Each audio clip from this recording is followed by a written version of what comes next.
Hello दोस्तों, मैं सुरेंद्र कुजूर आप सभी का स्वागत करता हूं कुजूर टीचिंग सेंटर के यूट्यूब चैनल पर। दोस्तों आज हम लोग देखेंगे हिंदी क्षितिज में देखेंगे काव्य खंड और पहला चैप्टर है पद और इसके जो कवि है वो सूरदास है। ये जो पद है इसे सूरदास के भ्रमर गीत से लिया गया है। दोस्तों इस पद के माध्यम से गोपियाँ अपनी व्यथा और पीड़ा को बताती है। जब श्री कृष्ण वृंदावन को छोड़कर मथुरा चले जाते हैं तो उसकी यादों में वो आशा और उम्मीद लगाकर बैठती है। वो बोलती है कि कभी ना कभी श्री कृष्ण वापस आएंगे, लेकिन ये होता नहीं है। श्री कृष्ण वापस नहीं आते हैं। उद्धव को भेजते हैं योग के संदेश को लेकर।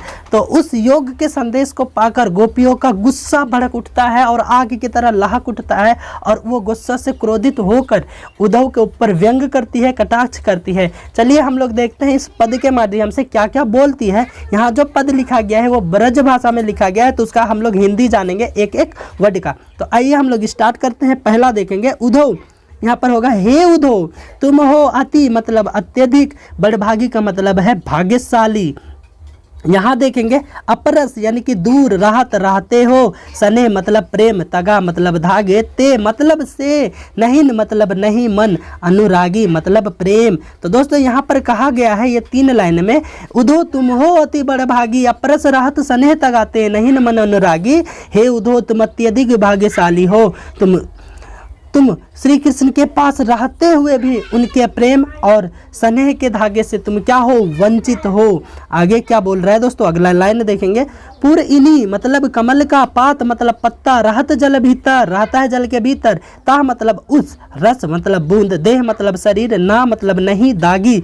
तो ये 2 लाइन में क्या कहा गया है, पुर इनी पात रहत जल भीतर ता रस देह न दागी। तुम कमल के उस पत्ते के समान हो जो रहता तो जल के भीतर है लेकिन उसके ऊपर एक दाग धब्बा तक नहीं लगता। ठीक है, आगे देखेंगे दोस्तों क्या कहा गया है। जो मतलब जिस तरह, जल मतलब जल होगा, में मतलब में, तेल की गगरी, गगरी का मतलब होता है मटका, बूंद न ताको मतलब उसको, लगी मतलब लगता। तुम यहाँ पर बोला गया जो जलमा तेल की गगरी, बूंद न ताको लागी, तुम उस तेल की मटकी के समान हो जो उस पर पानी की एक बूंद तक नहीं टिकता। ठीक उसी प्रकार से दोस्तों श्री कृष्ण जो है वो बूंद के तरह है और तुम उस मटके के समान हो जो तुम्हारे ऊपर श्री कृष्ण की जो बूंदें हैं वो लगती तक नहीं, टिकता तक नहीं, ये बोल रही है। आगे देखेंगे क्या कहा गया है। प्रीति नदी में पाओ ना बोरियो, प्रीति का मतलब होगा प्रेम, नदी में होगा पाव मतलब पैर, ना बोरियो मतलब डुबाया, दृष्टि ना रूप परागी, परागी का मतलब होगा मुग्ध होना। प्रीति यानी कि प्रेम रूपी नदी में तुमने तो कभी पैर तक नहीं डुबाया और आपकी दृष्टि जो है दोस्तों वो क्या हो गई है, किसी के प्रेम में मुग्ध नहीं हुआ, आकर्षित नहीं हुआ, ये कहती है। आगे देखेंगे सूरदास के माध्यम से बोलती है अबला हम भोरी, अबला का मतलब होगा शक्तिहीन, हम मतलब हम, भोरी मतलब भोली भाली, अबला हम भोरी भाली बोलती है। क्या बोलती है आगे आइए। यहाँ पर है गुड़ मतलब गुड़, चाटी मतलब चीटी, जो मतलब जिस तरह, पागी मतलब लिपट जाती है। सूरदास के माध्यम से गोपियाँ कहती है हम भोली भाली गोपियाँ हैं जो हम उस चीटी के समान है, जिस प्रकार से चीटी गुड़ पर चिपट जाती है और वहीं पर प्राण त्याग देती है, ठीक उसी प्रकार से हम भी श्री कृष्ण के प्रेम में वहीं पर चिपटकर अपना प्राण त्याग देना चाहते हैं। तो दोस्तों आपको कैसा लगा? अगर आपको अच्छा लग रहा है तो एक लाइक, कमेंट और अपने दोस्तों को शेयर कीजिए। तो दोस्तों हम लोग चलते हैं अगले पद पर। चलिए दोस्तों दूसरे पद को हम लोग समझते हैं। मन की मन ही माझ मतलब में रही, कही मतलब कहे, जाई मतलब जाकर, कौन मतलब किस, पे मतलब से, उधो मतलब हे उधो। यहाँ पर देखेंगे तीसरा लाइन, नहीं मतलब नहीं, परत मतलब दूसरों से, कहीं मतलब कही जाती। तीनों लाइनों को एक साथ समझते हैं। मन की मन ही माज रही, कही जाए कौन पे उदो, नहीं परत कहीं। अब मन की बातें मन ही में ही दबकर रह गई, क्योंकि मन की बातें सिर्फ श्री कृष्ण से कहनी थी, लेकिन श्री कृष्ण ने तो नहीं आए और उसके बदले उद्धव को भेज दिए हैं। अब उद्धव को अपना संदेश देना उचित पात्र नहीं समझती। तो चलिए अगले लाइन में देखते हैं क्या बोल रही है।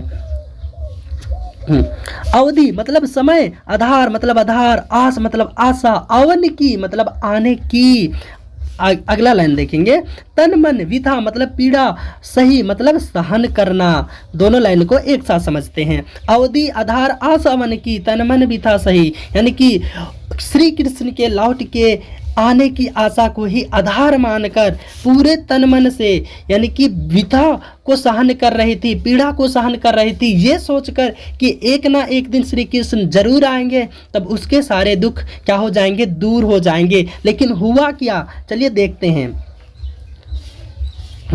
यहाँ पर है, अब इन जोग मतलब योग, संदेशनी मतलब संदेश, सुनी सुनी सुन सुनकर, ठीक है। यहाँ पर क्या है, विरहिणी मतलब बिछड़ने वाली, विरह मतलब बिछड़ना, दही मतलब जलना। इन दोनों लाइनों को एक साथ समझते हैं। अब इन जोग संदेशनी सुनी सुनी, विरहनी विरह दही, अब इस योग के संदेश को सुन सुन कर विरहनी विरह की आग में तो पहले ही जल रही थी, अब तो वो और भी लहक चुकी है, बोल रही है, ठीक है। आइए आगे चलते हैं।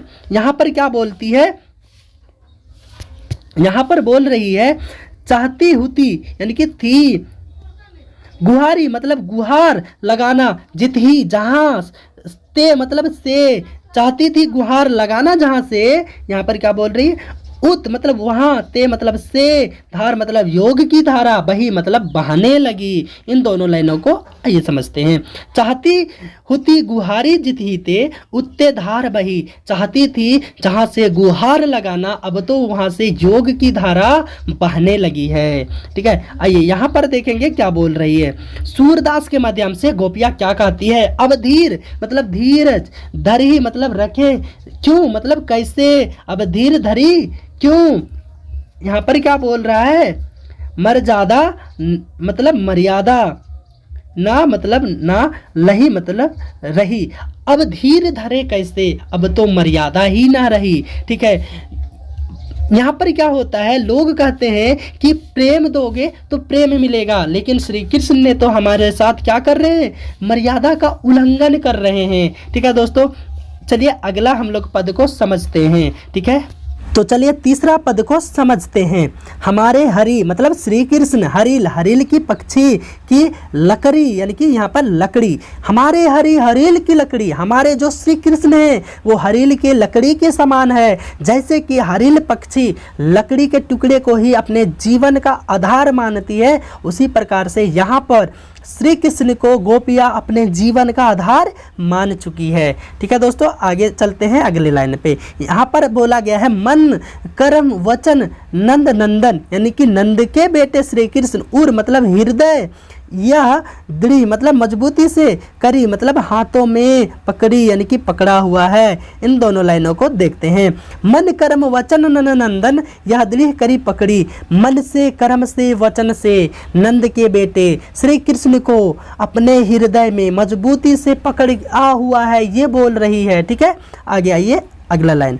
यहाँ पर क्या बोला गया है, जागत जागते हुए, सोवत सोते हुए, सोपन सपनों में, दिवस मतलब दिन में, निशी मतलब रात में, रात में। आगे देखिएगा, कान्हा मतलब श्री कृष्ण, कान्हा श्री कृष्ण जकरी जपते रहती है। यहाँ पर इन दोनों लाइनों को विस्तार से समझते हैं। जागत सोवत सोपन दिवस निशी, कान्हा कान्हा जकरी, जागते हुए सोते हुए, सपने में दिन में रात में, बस कान्हा कान्हा रटते रहती है, जपते रहती है, ठीक है। उनके मन में कोई और ख्याल सब नहीं चलता, बस सिवाय श्री कृष्ण के, ठीक है। आइए आगे देखते हैं क्या है। सुनत मतलब सुनकर, जोग मतलब योग संदेश, लागत लगता है, ऐसो ऐसा ऐसा, जो मतलब जैसा, करुई मतलब कड़वी, ककड़ी यानी कि ककड़ी।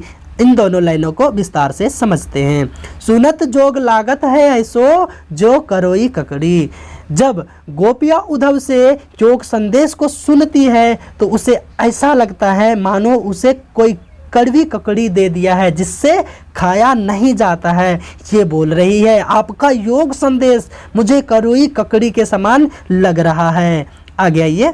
सूतो मतलब वह तो, व्याधि मतलब रोग, हमको मतलब हमारे लिए ले आए, देखी मतलब देखा, सुनी मतलब सुना, ना मतलब ना, करी मतलब किया। इन दोनों लाइनों को समझते हैं। सूतो व्याधि हमको ले आए, देखी सुनी ना करी, वह तो हमारे लिए ऐसा रोग लेकर आए जिसे हमने ना तो कभी देखा है ना तो कभी सुना है। ठीक है, वो क्या बोलती है अगले लाइन पे समझते हैं। यह तो सूर मतलब सूरदास के माध्यम से कहना चाहती है, तिन्ही उन्हें ले मतलब लेकर, सौंपो मतलब सौंप दो, जिनके मन मतलब मन चक्री यानी कि चक्री यहाँ पर बोला गया है, या तो सूर तिन्ही ले सौंपो जिनके मन चक्री। इस योग संदेश को उन लोगों को ले जाकर सौंपो जिसके मन जो है चक्री के समान घूमता रहता है। मेरा मन जो है ना अब तो श्री कृष्ण के प्रेम में क्या हो चुका है, स्थिर हो चुका है। ठीक है, इस रोग को, योग संदेश को ले जाकर उन ऐसे लोगों को दे दीजिए जिसका मन क्या है, चक्री के समान हमेशा घूमता रहता है। तो दोस्तों तो चलिए हम लोग देखते हैं अगला पद। तो चलिए चौथा पद को हम लोग समझते हैं। हरि है यानी कि श्री कृष्ण, राजनीति पढ़ी आए यानी कि पढ़ लिए हैं।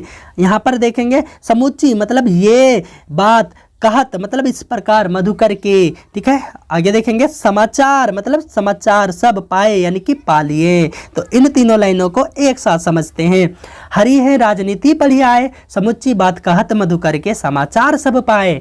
अब जो हमारे जो हरि है श्री कृष्ण है, उन्होंने राजनीति पढ़ ली है, ये बात मुझे अच्छी तरीके से समाचार में मिल चुका है। ये बोल रही है क्या, गोपिया बोल रही है, मैं पहले ही समझ चुकी हूँ कि अब वो तो राजनीति पढ़ चुके हैं और जो राजनीति जानते हैं वो तो बहुत ही चालाक होते हैं, ये बोलना चाह रही है। देखिए यहाँ पर एक मतलब एक, इति मतलब अत्यधिक, चतुर मतलब चतुर, हुते मतलब थे पहले ही। यहाँ पर बोल रहे हैं एक तो अत्यधिक चतुर पहले ही थे। यहाँ पर देखेंगे दूसरा, अब गुरु, उसका क्या हो जाएगा, गुरु ग्रंथ मतलब ग्रंथ, पढ़ाए मतलब पढ़ लिए। इन दोनों लाइनों को समझते हैं। एक अति चतुर होते पहले ही, अब गुरु ग्रंथ पढ़ाए, वो तो पहले से ही अत्यधिक चतुर थे, अब तो बड़े बड़े गुरु ग्रंथ भी पढ़ लिए। यहाँ पर देखेंगे क्या बोलना चाह रही है आगे, बड़ी बुद्धि जनी जो उनकी, जनी मतलब अनुमान, जोग मतलब योग, संदेश मतलब संदेश पढ़ाए पढ़ने के लिए, यानी कि बड़े बड़े जो ग्रंथ पढ़ लिए। तो अब क्या हो गया बोल रही है, बड़ी बुद्धि जनी जो उनकी, जो संदेश पढ़ाए, बड़े बड़े ग्रंथ पढ़ने से उनकी बुद्धि जो है बढ़ गई है, जिससे वो मेरे बारे में सब कुछ जानते हुए भी उद्धव के माध्यम से मुझे योग संदेश पढ़ने के लिए भेजवाए, ये बोल रही है। यहाँ पर देखते हैं उद्धव भले लोग आगे के यानी कि पहले के, यहाँ पर क्या है, पर मतलब दूसरों के हित मतलब हित, दौलत मतलब दौड़ते फिरते, ढाई मतलब रहते थे। इन दोनों लाइनों में क्या बोला जा रहा है, उद्धव भले लोग आगे के, पर हित दौलत धाय, यानी कि पहले के लोग उद्धव क्या करते हैं, एक दूसरे की मदद करने के लिए दौड़ते फिरते थे, मौका ढूंढते रहते थे कि कब मुझे मदद करने का मौका मिले। ठीक है, लेकिन अब ये क्या हो रहा है बोल रही है। ठीक है, यहाँ पर देखेंगे आगे, अब अपने मन फेर मतलब फिर पाइए मतलब पा लेना, चलत मतलब जाते हुए, जो मतलब जो होते मतलब चुराए, होते मतलब थे, चुराए मतलब चुराए। यहाँ पर बोलना चाह रही है, अब अपने मन फेर पाइए, चलत जो होते चुराए, अब मैं अपना मन फिर से पा लेना चाहती हूँ, जो कि श्री कृष्ण ने मथुरा जाते समय मेरे मन को चुरा ले गए थे। ठीक है, तो यहाँ पर देखेंगे क्या बोल रही है, ते मतलब वे, क्यों मतलब क्यों, अनिति मतलब अन्याय करे मतलब कर रहे हैं, अपुन हमारे साथ, जे मतलब जो, और मतलब दूसरों को, अनिति मतलब अन्याय से, छुड़ाए मतलब छुड़वाते हैं।